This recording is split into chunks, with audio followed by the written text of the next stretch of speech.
मनो मे वाचे प्रतिष्ठितम् आविराविर्मयेधि वेदस्य मआणीस्थ श्रुतं मे मा प्रहासीः अनेनाधीतेनाहोरात्रान् सन्दधामि ऋतं वदिष्यामि सत्यं वदिष्यामि तन्मामवतु तद्वक्तारमवतु अवतु माम् अवतु वक्तारमवतु वक्तारम् ॐ शान्ति शान्ति शान्तिः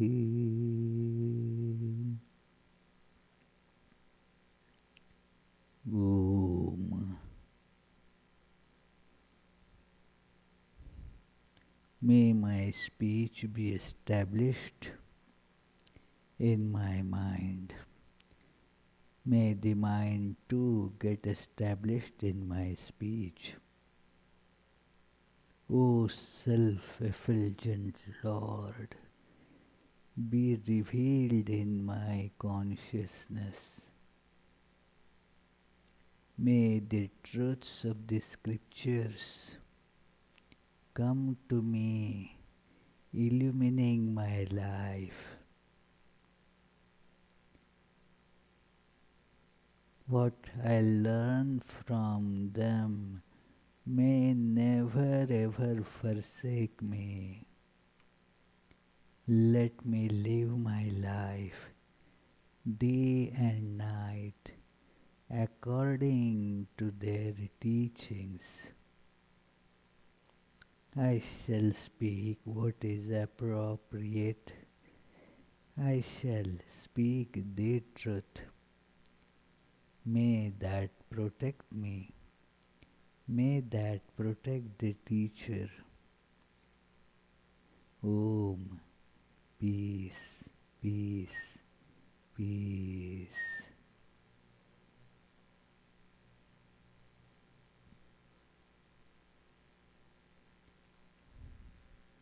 Let us feel our innate, divine, all-pervading, true self.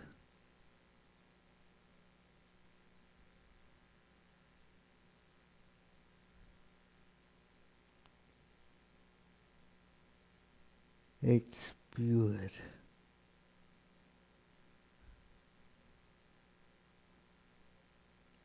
It is self-effulgent.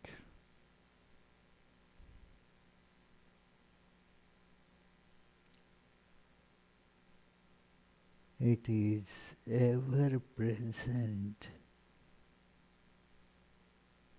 and absolutely unchanging.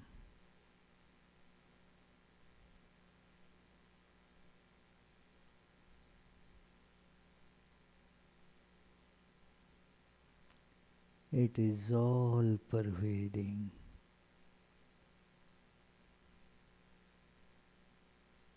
Let us feel it in our heart. Let us visualize it as a bright spark of light radiating its effulgence all around.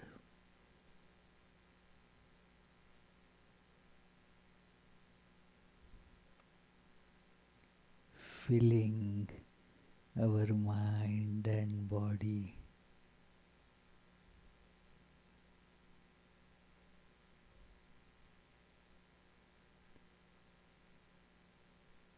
I see I am this light.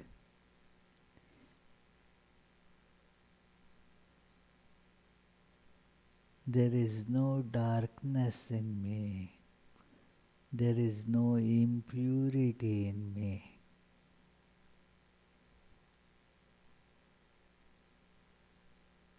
I see the same one divine.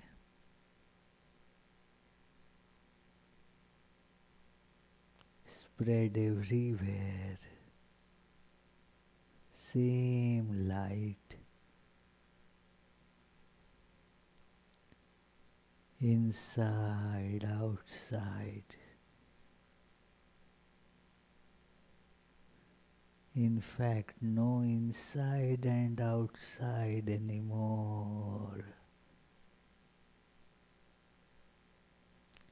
All is one without a second. Luminous, homogeneous, blissful existence itself.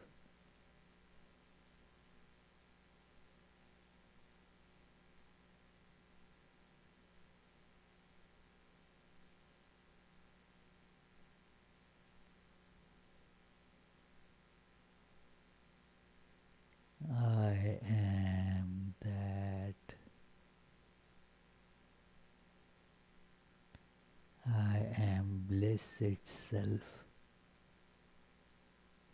I am peace itself. Om. Peace, peace, peace.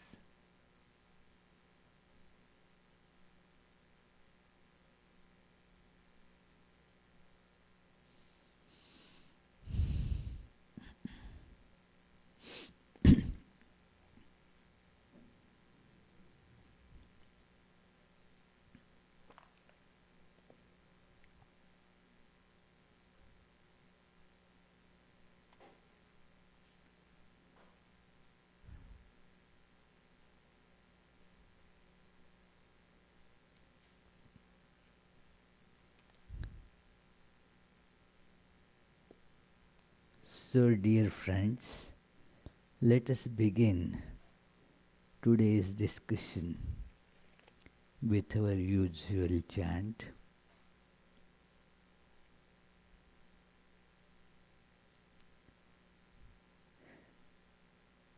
Tava kathamritam tapta jivanam kavibhiriditam kalmashapaham Shravanamangalam Srimadattatam Bhuvi Grananti Te Bhurida Janaha.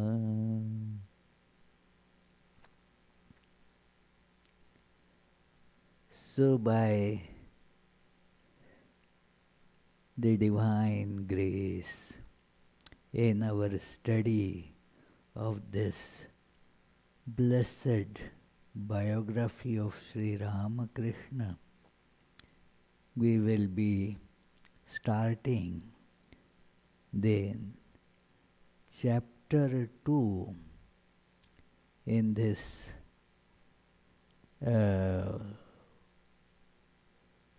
fourth volume of what is called, it is the second part of the Sri Ramakrishna as the teacher. And in this second part, we are seeing how the teachership of Sri Ramakrishna, his being Guru, is manifested in several ways amongst the various mendicants and spiritual seekers. So, and its manifestation, its effect is spontaneous. It is not that he is trying to influence somebody.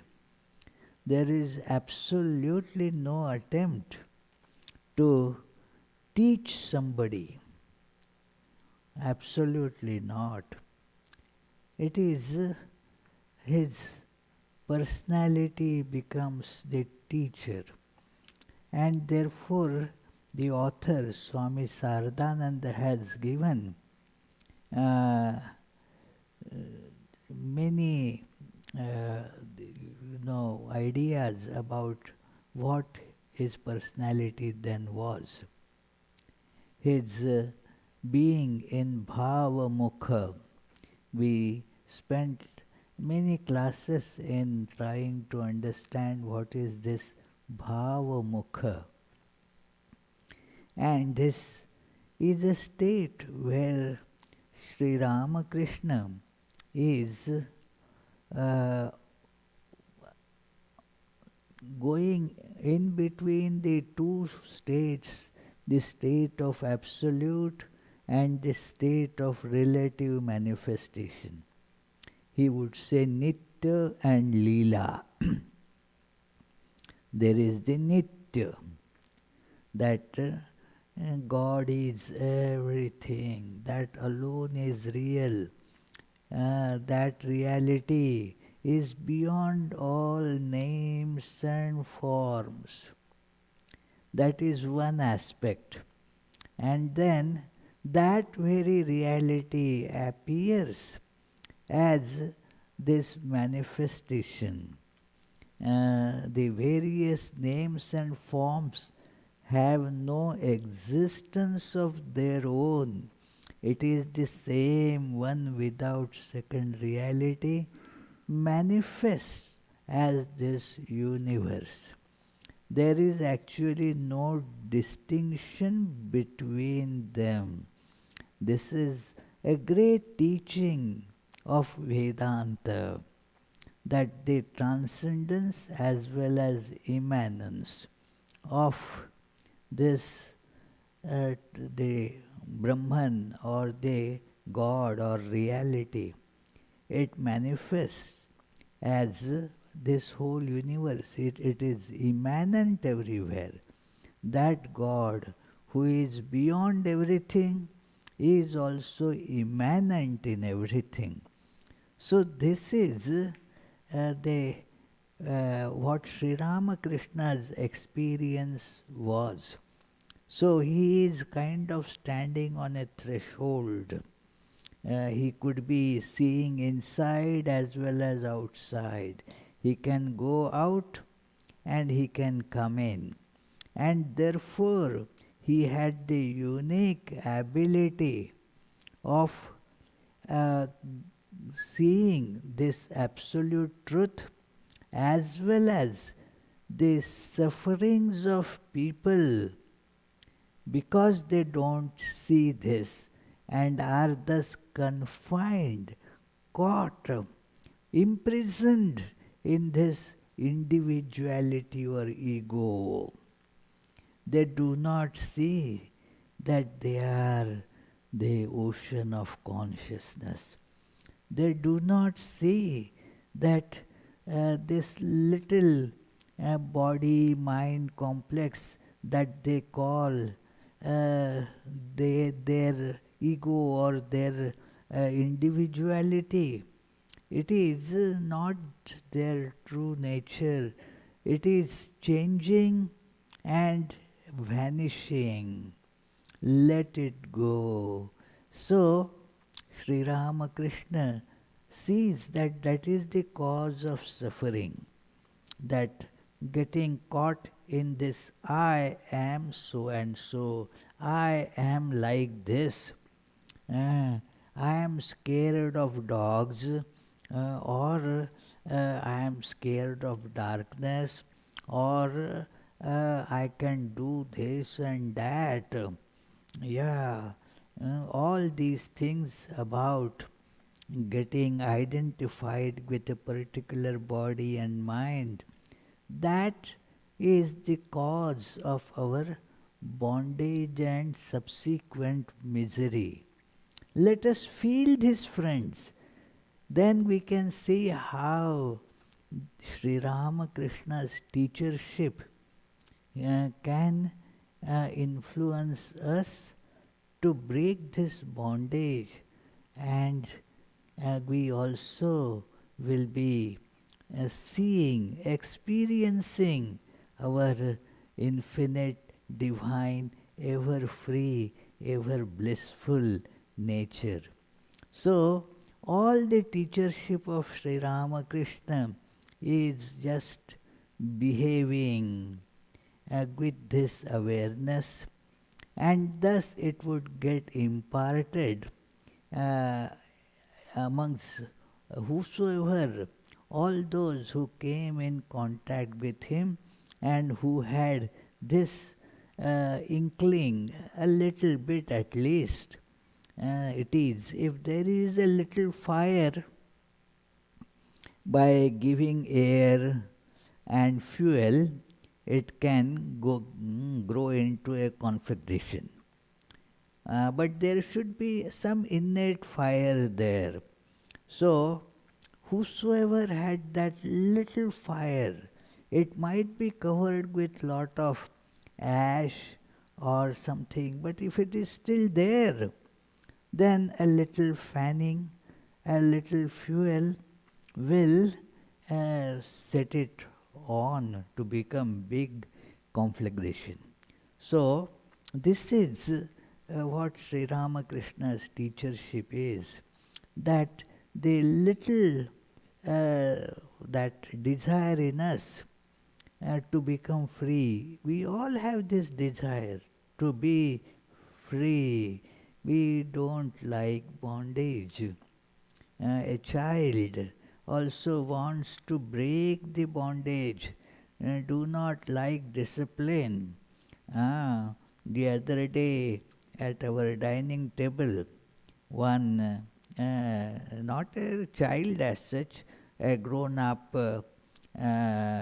but young girl said, I am becoming rebellious. I am rebellious. Now, what is this tendency to rebel? In essence, it is the desire to become free. Just all the fetters have to be just shattered. So, this is in everyone.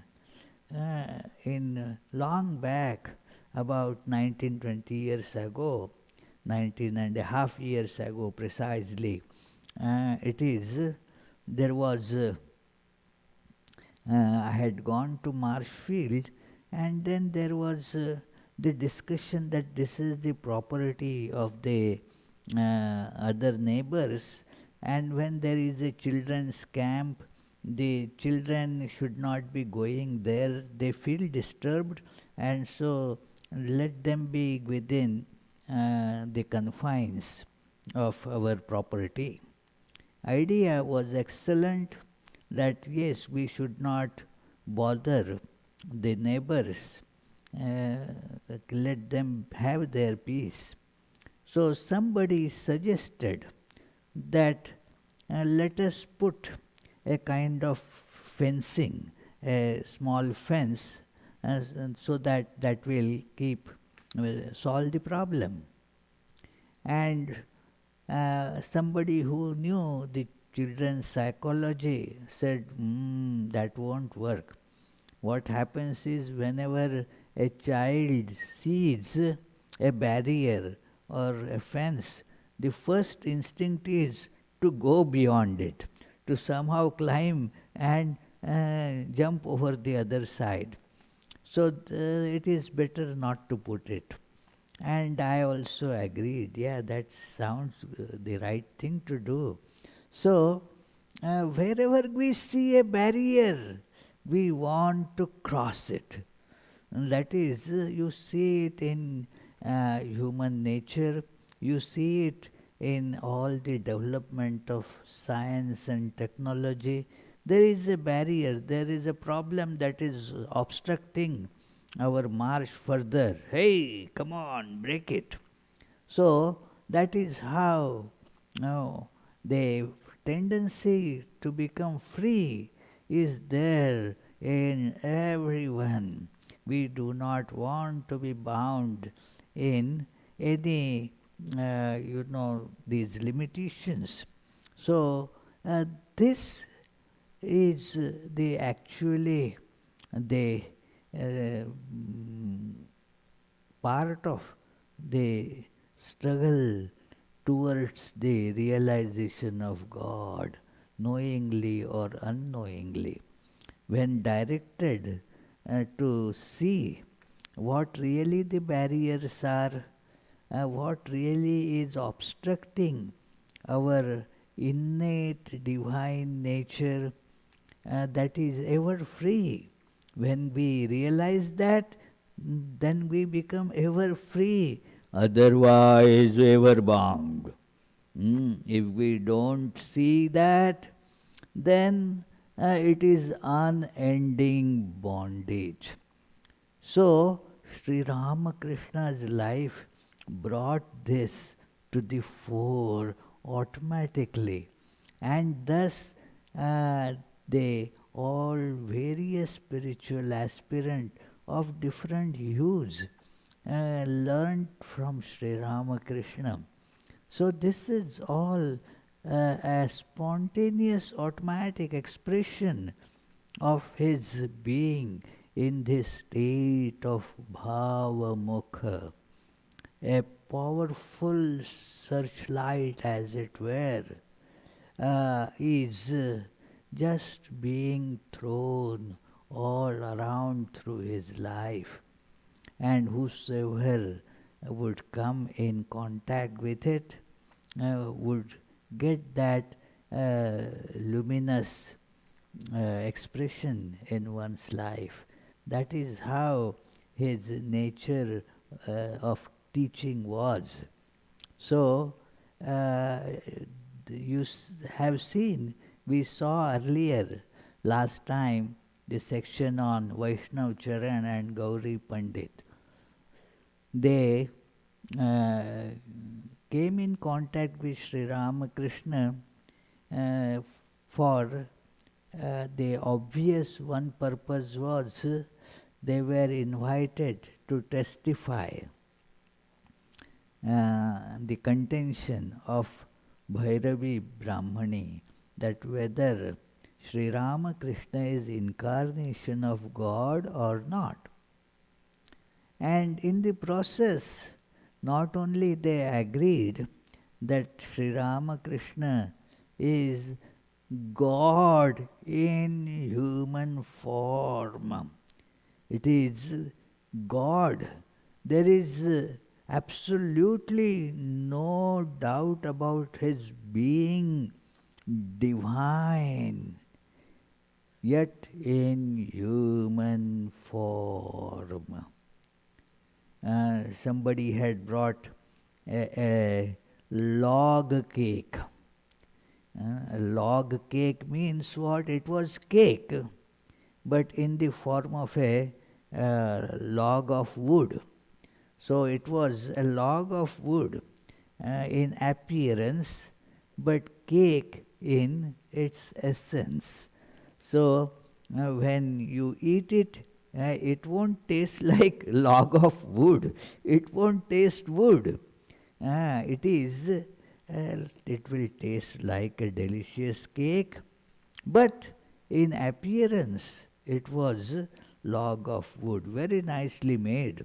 The appearance was just wood, a black piece of just a branch put there.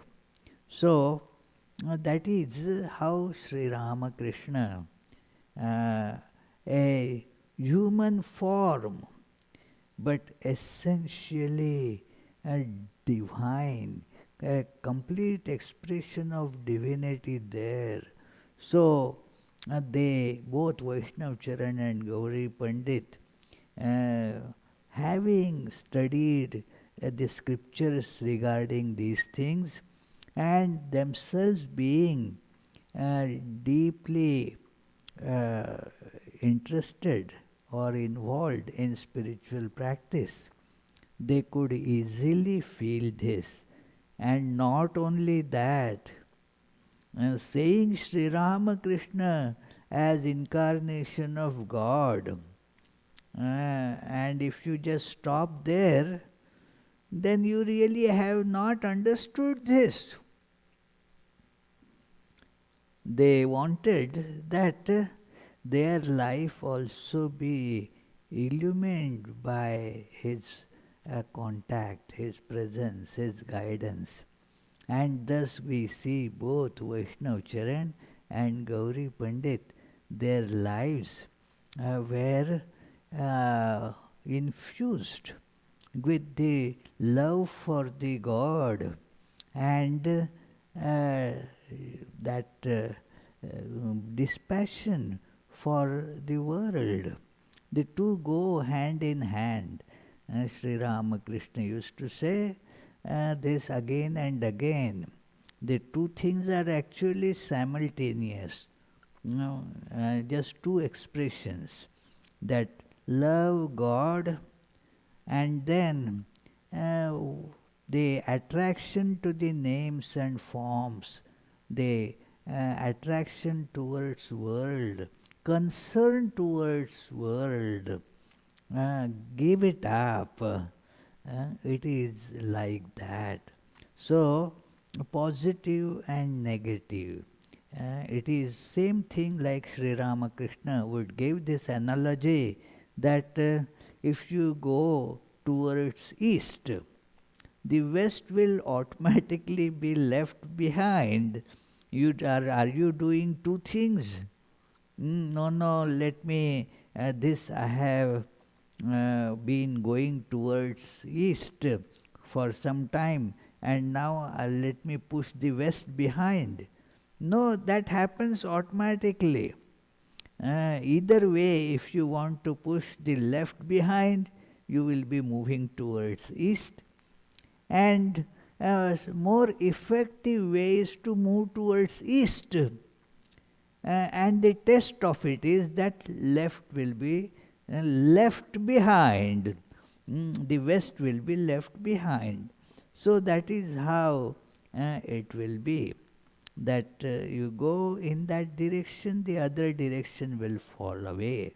So both these things you see Sri Ramakrishna preaching and Vaishnav Charan and Gauri Pandit, according to their traits, absorbed this teaching and thus became illumined. Now, in this chapter, many spiritual aspirants are coming to Dakshineshwar. Actually, they are not coming there to Sri Ramakrishna. There means their intended purpose was to go to Dakshineshwar because there is a very nice place and the mendicants get the alms there, the food that they need and other facilities as well. So they come for that purpose. So many of them, their stories is narrated here. Sri Ramakrishna as a guru and sadhus of various orders. Sadhus means holy men. Holy people are called sadhus. So, of various sects, various orders and traditions, they are coming, and then when they come, this luminous existence of Sri Ramakrishna would illumine their inner search, of God as well. It will propel that search further. So, this, like most chapters here, have been started with a verse from Bhagavad Gita. Here there are two verses that are mentioned. They are from the 10th chapter of Bhagavad Gita, called Vibhuti Yoga, the special manifestations of God. Special, this is a psychologically very important chapter of Bhagavad Gita, that yes, God is in everything, but our mind goes to only special things, not to everybody.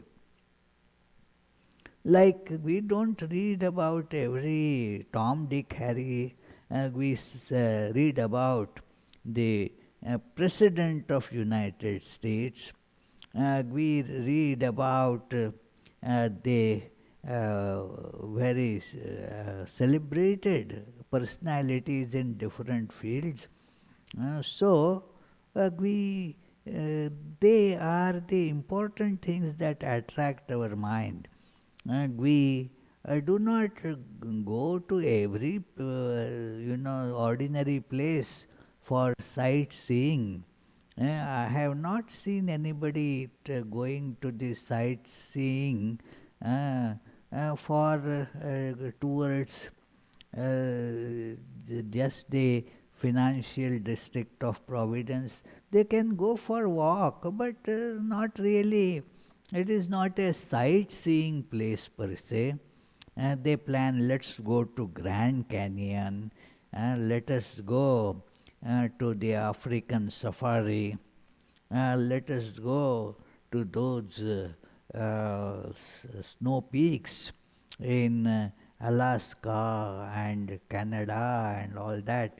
So we go to that very special manifestations. Our mind gets attracted towards those. Anybody writing something, we don't pay attention. But yes, this is work of Shakespeare. This is the work of the great poet Kalidasa. So that attains, attracts people's attention. So that Lord Krishna therefore says here that look, all those special manifestations are actually I am manifested as those. So when you think, when your mind is getting attracted towards any of those special manifestations, try to feel me there.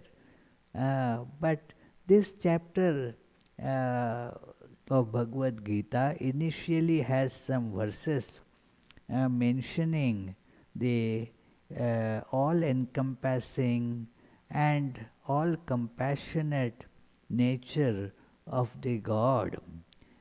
God is in everyone, and yet God is compassionate to everyone in their own way. Means in their own way means as they would proceed further towards the goal, the compassion will work like that. It is so. It is described in this chapter in the beginning. These are the verse number 8 and 11, that aham sarvasya prabhuvo mattas sarvam pravartate iti matva yo iti matva bhajante mam buddha bhava samanvitaha. It is knowing that Lord is the source of everything, as it is translated here. I am the origin of all, from me all things evolve. The wise knows this and worship me with all their heart. because that is the most important thing. From this springs all, every manifestation is coming from that, right from the minutest electron to the whatever the biggest galaxy or and all that is coming from the Lord. Lord is the source of all this. We have to keep in mind. Lord is the source of every single thing, friends. And from that they proceed, in that they merge also. And those who know this, what happens? Iti matva. Knowing this, they worship the God, these wise ones. Wise ones know that holding this will make me hold everything, will make me know everything, because this is the source and the dissolution also of everything. This is the cause of all. So, thus they go for that. It is this one, you hold one and you get everything. If you try to get many things, you will get nothing. I like, and I have quoted here many times, that beautiful couplet that if you water the roots of a plant, then every single leaf, every single flower and fruit will automatically get watered. If you try to water every leaf separately, then not only it is not possible, but also it is not going to help, because that is not the way that the plants get nutrition. It has to come through the roots. What do we do? Ajay, what do you do when you want to give food to your eyes, to your nose, to your hands? Do you put it, let me put some food on the nose? Silly, we won't do that. We would, if you put it in one place, right, you put it in mouth, and thus every single tissue will get it. So that is how, hold on to Lord, and you hold everything. Otherwise, you don't hold anything. Got it, Naomi? Very good. Yeah. Hold on to God and everything will be taken care of. Ik sadhe, sab sadhe, sab jai. Rahiman muli sinchahi, phule phale aghai. Rahim, that saintly poet, says that one thing achieved properly, then everything gets achieved. If you go to, achieve many things, you will miss all of them. So therefore, this is the secret of success, friends. Hold on to that one thing, the source of all, not any one thing, but that one which is source of all. Know that, hold on to that, and then everything will come in our life. And so, how do you get this wisdom? Lord says in the next couple of verses that those who are such devoted people, they all just mix with each other. They learn from each other. They enjoy each other's company. Their joy is in not in going to some other place, but come where such devotees gather. So this is how they get their joy. So Tushyanticha, Ramanticha, that is the source of their joy. And then what happens? He says to for such devotees who want my that visions or my realization as God, what do I do? What God says? तेषामेवानुकम्पार्थम् अहम अज्ञानजं तमः नाशयामि आत्मभावस्थो ज्ञानदीपेन भास्वता. A great verse, friends, that solely out of compassion for them, I, dwelling in their hearts, dispel with the dispel with the shining lamp of wisdom the darkness born of ignorance. That is the compassion of God. Compassion of God is not making you win a lottery, and get more entangled in this world. That is not the compassion of God. God's compassion is would light the lamp of wisdom in us.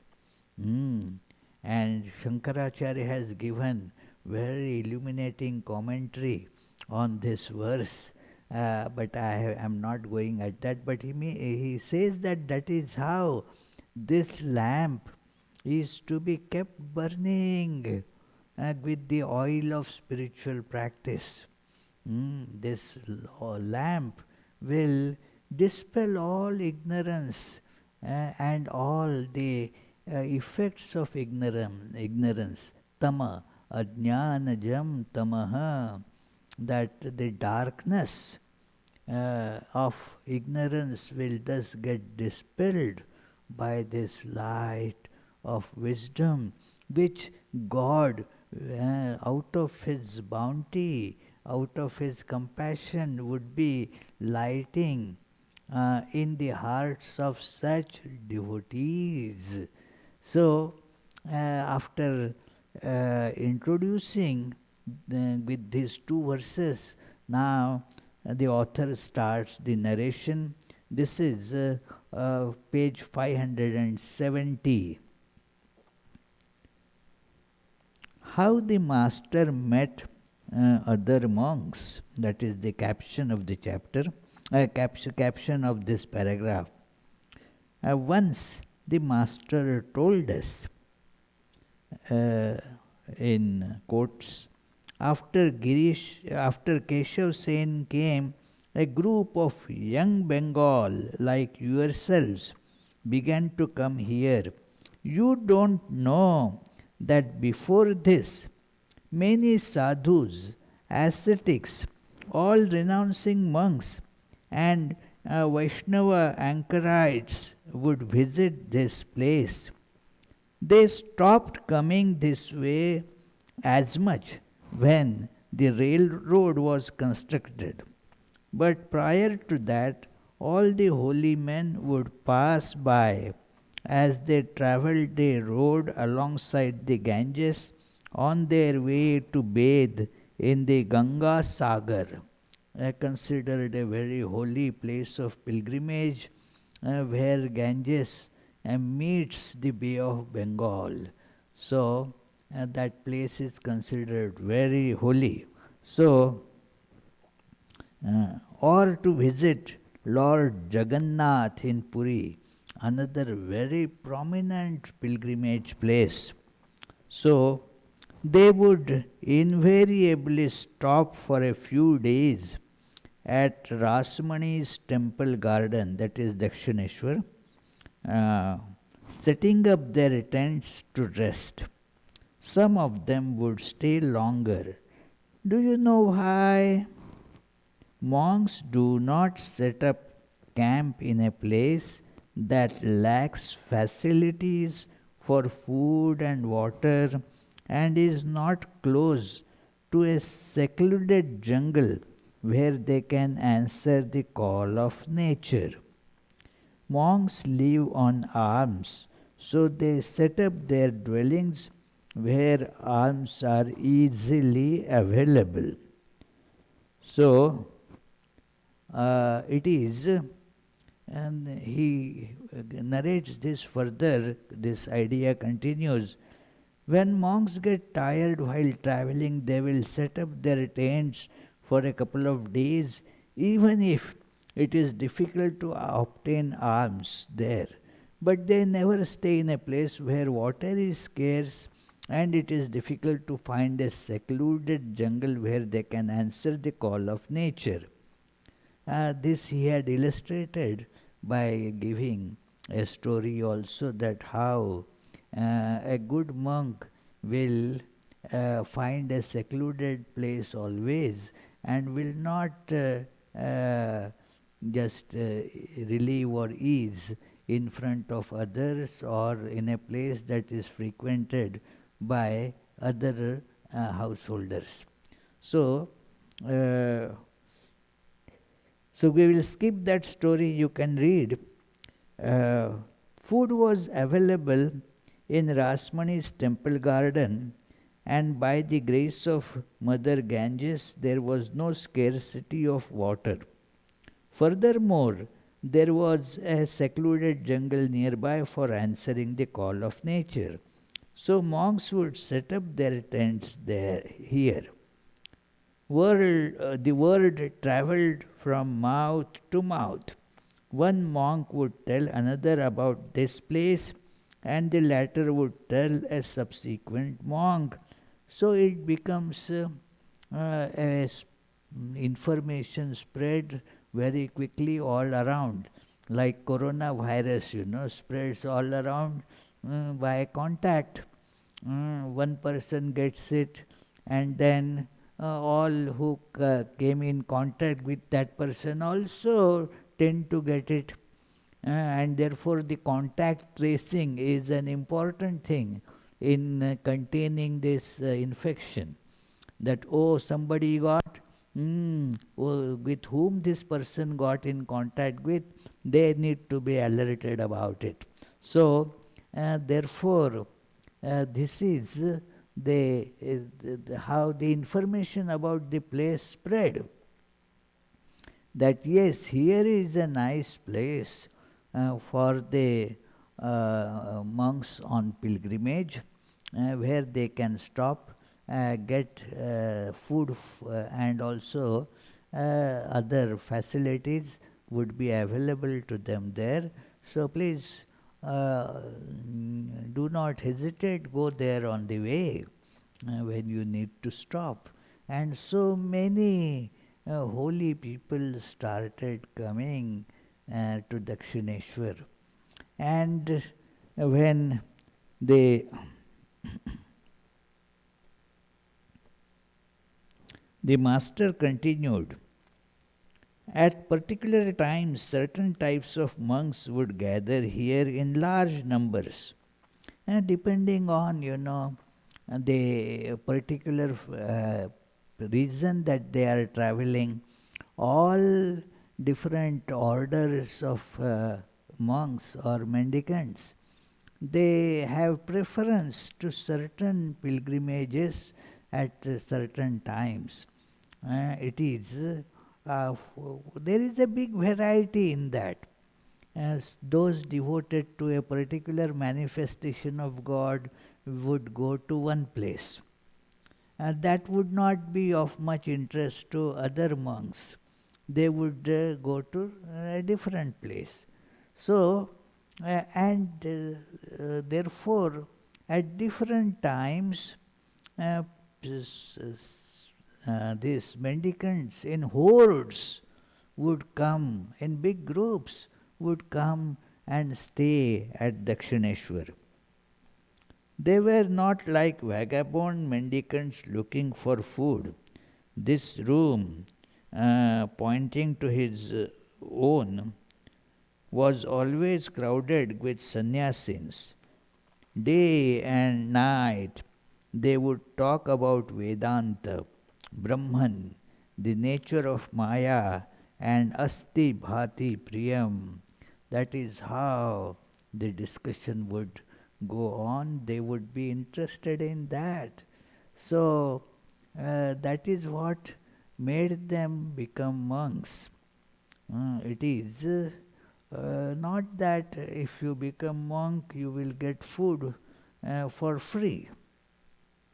That could prompt somebody to become a monk. It is, I saw in when I had gone to Uttarkashi. So there were places which would give you alms.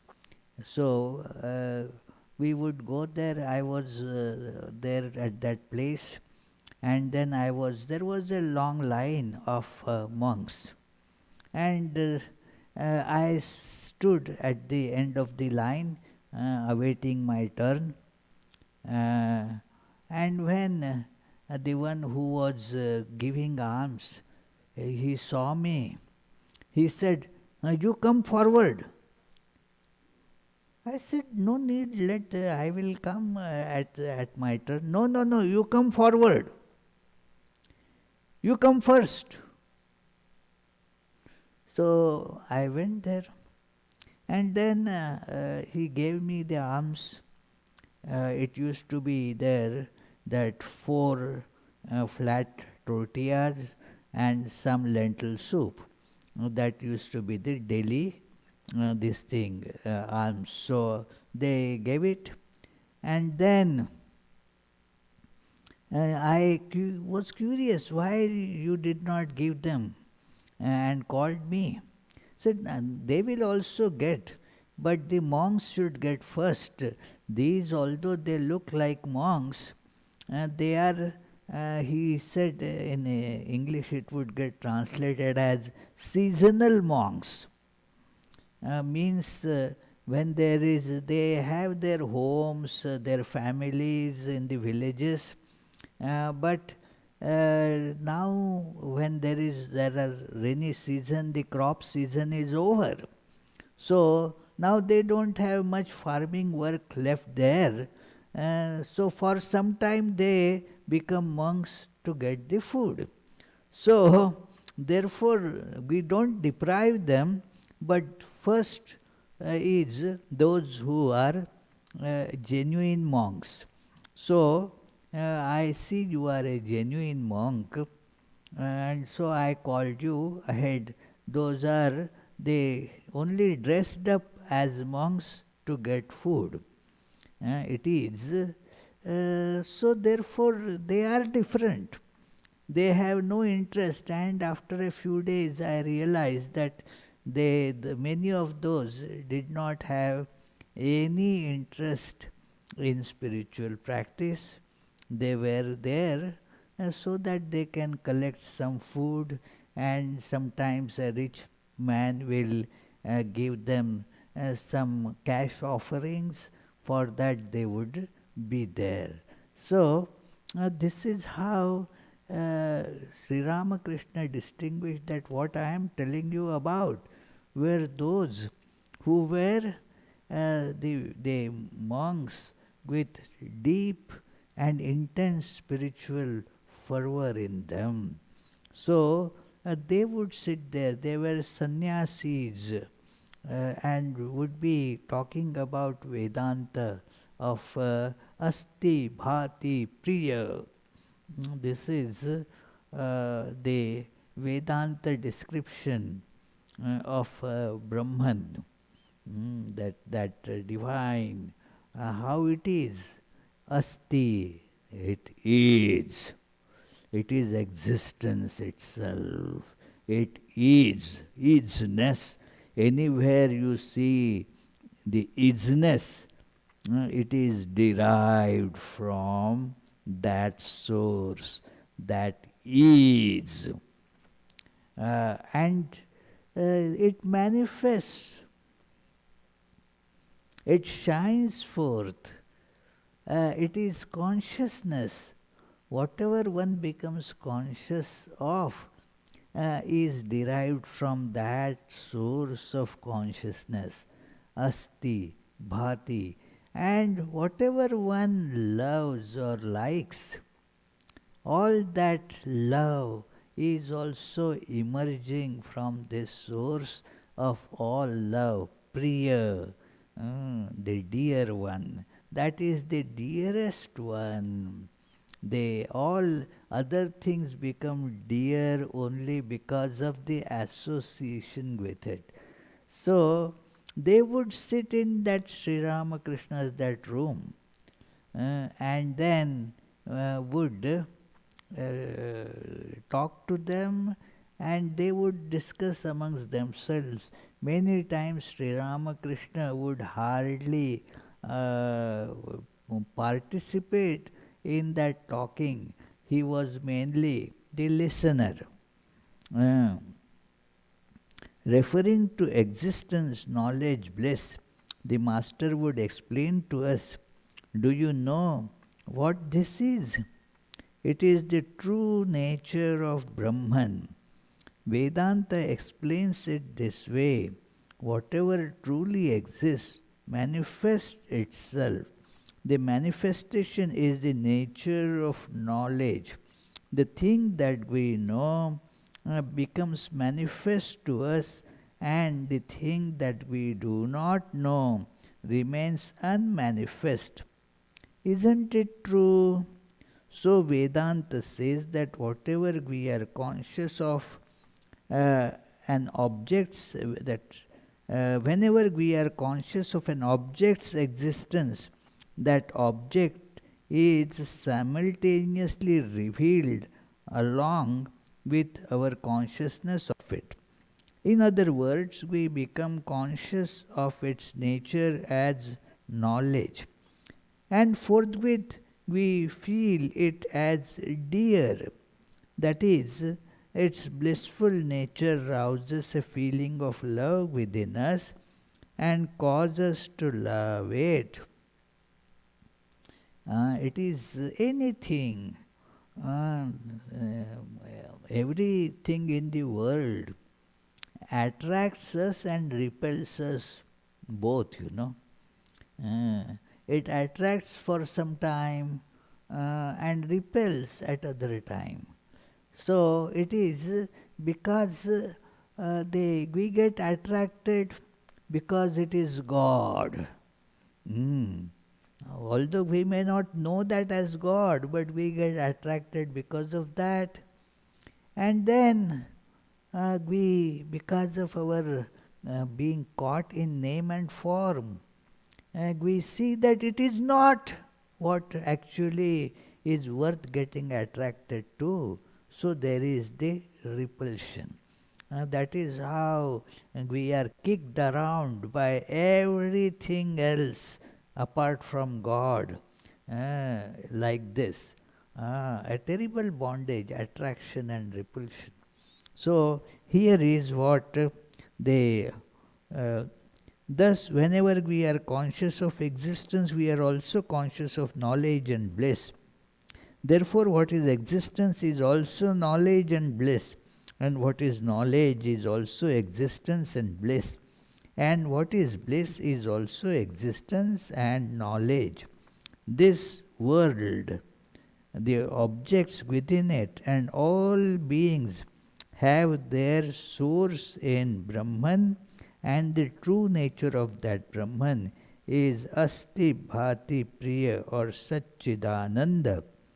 The Uttar Gita says that after illumination one realizes that the Paramatman dwells in the place, in the place, person or thing to which one's mind is drawn. Yatra yatra manoyati tatra tatra param padam. So that is in Uttar Gita. So it also said in the Vedas that because sense objects are permeated by Brahman, the human mind runs after them. So we shall continue the discussion. Sri Ramakrishna is still speaking, but our time for today's class is finished. So we shall meditate on these ideas for a minute, and then if you have any question, please feel free to voice it.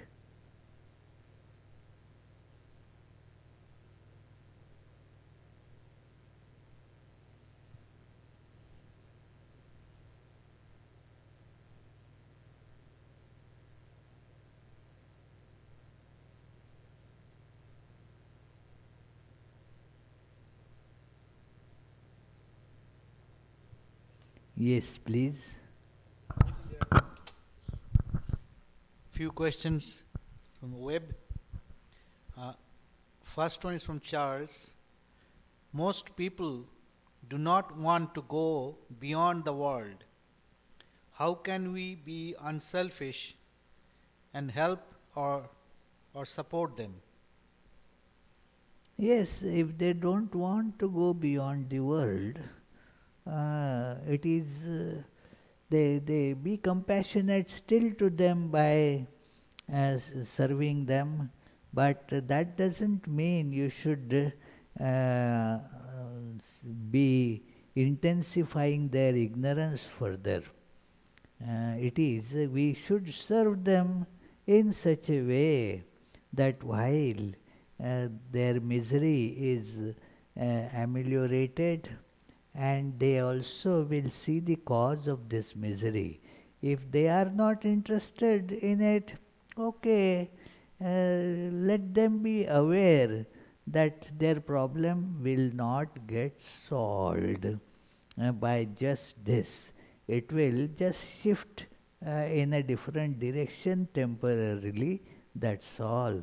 So, one should give this wisdom also while serving others. One should never despise anybody. That is the line, because God is in everything. That it is.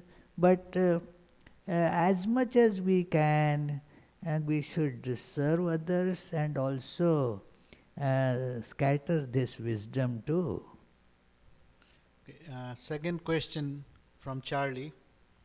The monks were okay with staying at Dakshineshwar even though it was owned by non-Brahmins. Yeah, of course. See, that is never a question for monks. See, monks are beyond all the caste restrictions. The caste restrictions are more for the priests. And that too, when they are to worship there are more. Otherwise, for staying, even a Brahmin would go and stay in a place. But for monks, it is absolutely, these restrictions do not matter at all. Even in the previous this chapter, we saw Gauri Pandit, a Brahmin, stayed at Dakshineshwar with Sri Ramakrishna for a long time. So, such things are not really important for the seekers of God. Okay, next question is from Hima Bindu. Respected Swamiji, Thakur always emphasizes on the purity of the food. Then in Madhukaris, holy monks take food from different kinds of people. Then how Madhukari food is the purest? That is a question often asked, that when you seek alms, what happens is That seeking from God. It is Madhukari is not actually seeking from one person. You see that it is the God who is giving it in the form of that person. Secondly, the Madhukari is pure because it is the chance that brings, you have no right over it. For the other times, what happens, a person is taking food, the person would say that, yes, Paul would say, well, I work, I earn my bread and butter, I earn it, it is mine. So what happens is we have the ego there, and therefore that ego makes the food impure. It is. Whereas here you are just begging. There is no ego. There is no idea that it is I deserve it or it is I have right to it. No. It is just the bountiful compassion of God. It is the desire of God that will bring us that food. So therefore that food is considered, because of the lack of ego in that, that food is considered the purest one. Yeah. Next question is from Fred Richardson. Is Vivartavada another way of understanding Asti Bhati Priya or vice versa? Well, they are all, all these are vice versa also. Means Vivarta would make us see the idea of Vivarta means that the reality in manifesting like this name and form, the reality did not undergo the slightest change. That is the idea in Vivarta. It is just appearance without any change. Like I gave the example of the log cake. Now, it is the cake. Because it appeared like log, it did not lose its cakeness. So, similarly, in appearing in all these names and forms, the one without second existence did not change at all. So, without any change, it is appearing this. That is how one can see this. And from the other side, you see that the names and forms, that forms, what are they? They change. Accordingly, their names change. The names are not really fixed. They go on shifting and changing. Thus, they are what? Unreal. That is how the taste of being unreal is impermanence. It comes and goes. So the mind does not get attracted or attached in it. It is not real. And then what it is then? Actually, what is appearing in the form of all this? So, thus, that should be changeless, because changing means impermanent, and so the permanent must be beyond time, space, and thus you see that one is that permanent one. Thus, from the appearance, you come to this idea of Vivarta, and from Vivarta you come to the idea of appearance. It is like how the facts that one sees, they get generalized into the law. In the law of physics, law of science, it is you see various facts and thus you generalize them and call it a law of nature.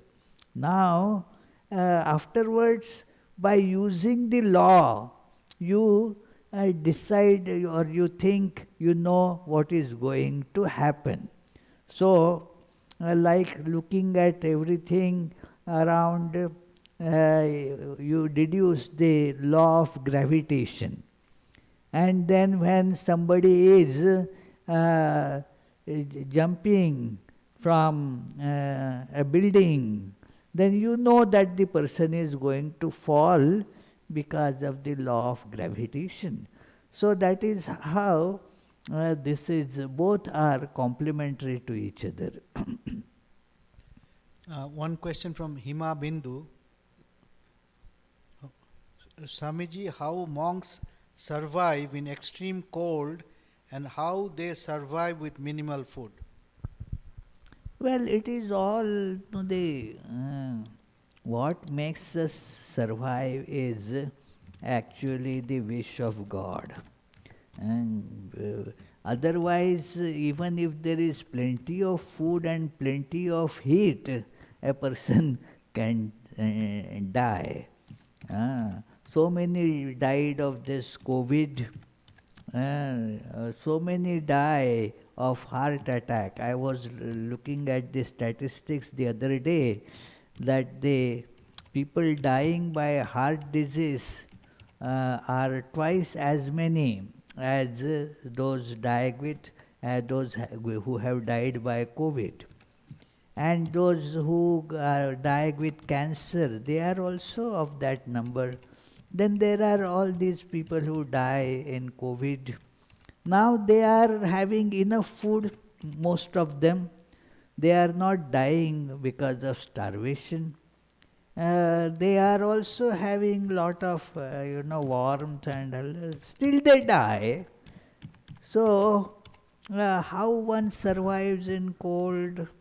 There are the natural things that they come and they survive. It is, I told a story the other day that was narrated to me by a person who actually had heard it from that mendicant.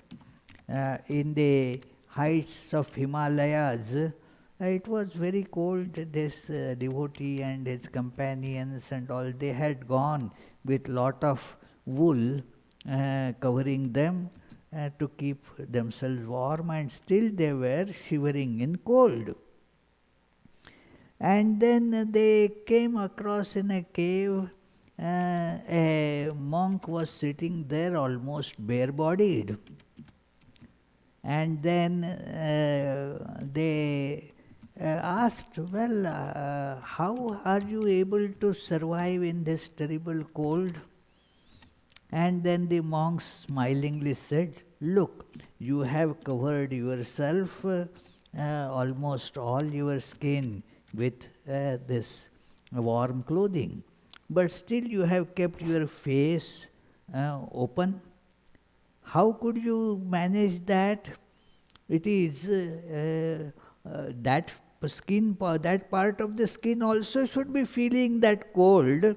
Why then it is, how could you manage that?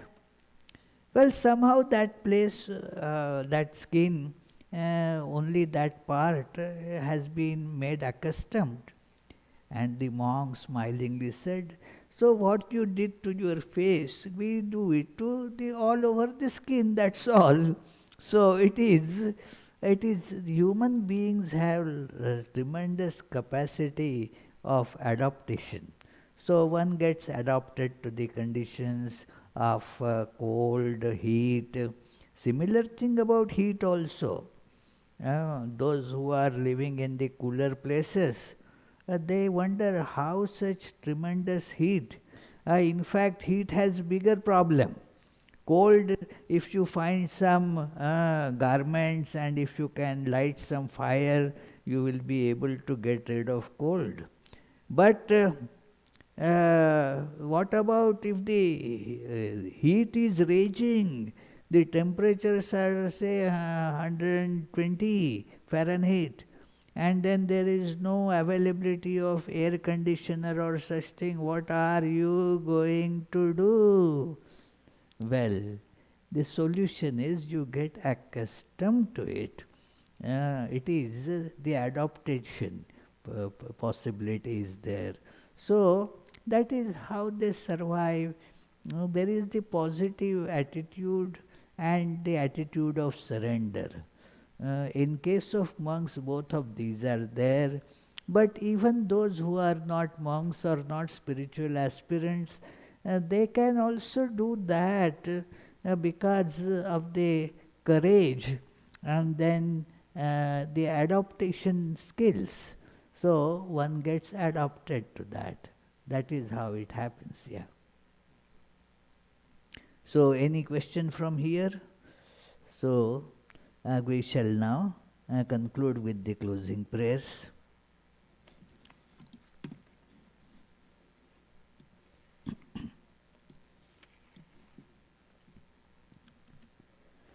May the Divine, who is Father in heaven of the Christians, Holy One of the Jewish faith, Allah of the Muslims, Buddha of the Buddhists, Tao of the Taoists, Great Spirit of the Native Americans, Ahur Mazda of the Zoroastrians, and Brahman of the Hindus, lead us from the unreal to the real, from darkness to light, from death to immortality.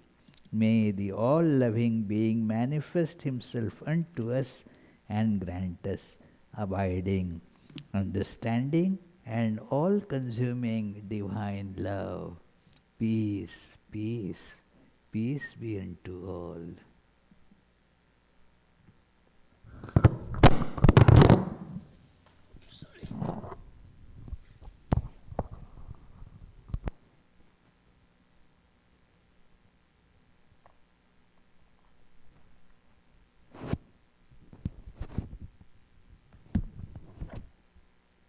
That also said loudly, peace, peace, peace be unto